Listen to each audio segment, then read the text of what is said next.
Bonjour. Aujourd'hui, je vous propose quelques réflexions sur le pouvoir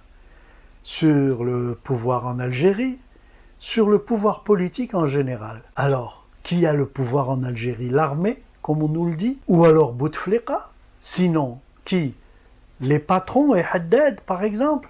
Qui a le pouvoir en Algérie? Les penseurs néocoloniaux, qui, malgré leur indigence, indiquent à nos élites ce qu'elles doivent penser, ces penseurs néocoloniaux nous disent l'armée commande. L'armée fait tout. Elle fait les présidents, elle fait les gouvernements, elle fait le résultat des votes. Jugeons-en. C'est vrai, l'armée a eu tout le pouvoir en 92, après ce que j'appelais le coup d'État civilisé. L'armée joue un grand rôle depuis l'indépendance dans l'équation du pouvoir. Mais examinons cette affirmation néocoloniale aujourd'hui, dans la réalité d'aujourd'hui. Au 8e congrès du FLN, Benflis a gagné et les journalistes libéraux jubilaient. C'était la légitimation de leur thèse. L'armée décide de tout, puisque Benflis était réputé être l'homme du chef d'état-major, l'Ammari. Mais en 2004, aux élections présidentielles, Benflis est largement battu aux élections. Alors, on nous avait dit que c'était l'armée qui faisait les élections. Les penseurs en question se taisent un long moment, puis ils reprennent confiance. Ils disent « mais non, il y a des luttes de clans au sein des militaires, et c'est le clan du DRS des services qui a remporté la bataille, c'est donc les services qui commandent et qui ont fait l'élection de Bouteflika. » C'est là que le délire de Rabat Zahir commence. J'avais écrit à l'époque un article pour expliquer qui avait le pouvoir. C'était une interview dans le journal Reporter. Et puis, quelque temps après, Rabat Zahir est démis de ses fonctions. Stupeur. Ils se ressaisissent après un certain temps en nous disant « oui, il y a des luttes de clans dans l'armée, je crois que c'est Gaïd Salah qui contrôle la situation. Finalement, non, ce n'est pas lui. » Et dans un journal d'action psychologique, on titrait « Les chefs de région tiennent les clés de l'élection de 2019 ». Manque de chance, les chefs de région sont presque tous changés. Misère de la pensée néocoloniale. Mais pourquoi ces thèses absurdes et schématiques sont-elles répétées avec tant d'insistance? Quel en est le but? Le but, en fait, c'est de nier la vie politique dans notre pays, de nier les affrontements de classe, de sorte à extraire notre pays et les pays qui nous ressemblent de l'humanité civilisée, démocratique, et nous mettre dans la catégorie des pays à démocratiser. Comme disait Pierre Chollet, en 1830, ils voulaient nous civiliser. Aujourd'hui, ils veulent nous démocratiser. Pour nous civiliser, il fallait que nos pays soient des pays de sauvages, illettrés, absolument incultes, et pour nous démocratiser, il fallait que notre vie politique soit caricaturée et qu'elle soit seulement l'œuvre de quelques bandes armées qui contrôlent tous les détails du débat politique et des décisions politiques. Leur objectif est d'abord de désinformer les citoyens d'Europe et d'Amérique afin que cet électorat légitime les expéditions coloniales en cours ces dernières années.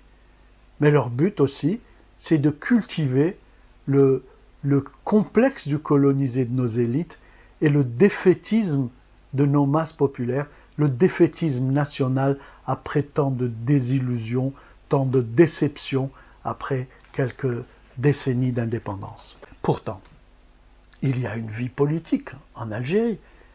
Et quel dynamisme! Un dynamisme rare. Regardez la question de Tamazight. combien de luttes massives ont eu lieu. Et lorsque Bouteflika Tizi Ouzou disait « Jamais Tamazight, langue officielle ». Si la majorité devait devenir une langue nationale, elle ne serait jamais officielle. Elle ne serait jamais officielle. Il a bien été contraint par les luttes d'accepter d'inscrire Tamazight comme langue officielle dans la Constitution. Et c'est valable pour la question de la retraite proportionnelle, la retraite optionnelle à 50 ans. Le gouvernement a bien décidé de supprimer cette retraite optionnelle. Et il a fait machine arrière après la mobilisation de la zone de Rouiba et après la mobilisation des travailleurs de Sonatrach dans les chantiers du Sud. C'est valable pour la question démocratique. Lorsque Bouteflika disait à Sétif, je crois, هو غير إذا شفنا الوجه الجمهوري نسميوه موسى وإذا شفنا الوجه الديمقراطي نسميوه الحاج. Finalement, dans les grandes démocraties, il y a deux partis et encore des partis qui se ressemblent. Moussa el-Hajj, Hajj Moussa. Il n'a pas été jusqu'au bout de cette intention, puisqu'au contraire, quelques années après, à cause du déferlement populaire de 2011, à l'époque où, rappelez-vous, la DGSN avouait que la brigade anti-émeute était sortie toutes les 6 heures. Toutes les 6 heures, il y avait une grande grève ou une grande manifestation populaire. Eh bien, le Bouteflika a préféré desserrer l'étreinte, laisser la société respirer, accorder quelques dizaines d'agréments de partis, libérer un peu la parole à la télévision et dans quelques meetings. Évidemment, il referme dès que la pression des masses n'est pas aussi forte. Cette caricature qu'on présente de notre pays est absolument fausse. Cette caricature est destinée à nous empêcher de comprendre ce qui arrive dans notre pays. Nous, le camp des travailleurs, nous sommes opposés à la politique de Bouteflika. Nous sommes opposés à la politique de ce pouvoir. Et que ce soit Bouteflika, le gouvernement, l'armée ou quiconque qui exerce réellement le pouvoir, c'est cette politique que nous combattons. Parce que c'est une politique destinée à réduire nos acquis sociaux, à défaire nos acquis nationaux. Mais nous avons besoin de comprendre exactement ce qui se passe.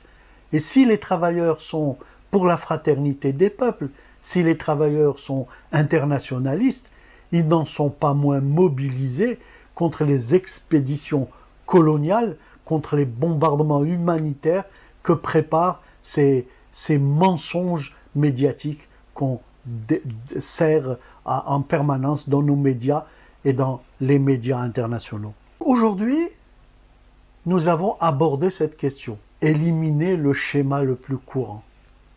L'armée n'a pas le pouvoir ces dernières années, même si l'armée, depuis l'indépendance, est un élément important de l'équation du pouvoir.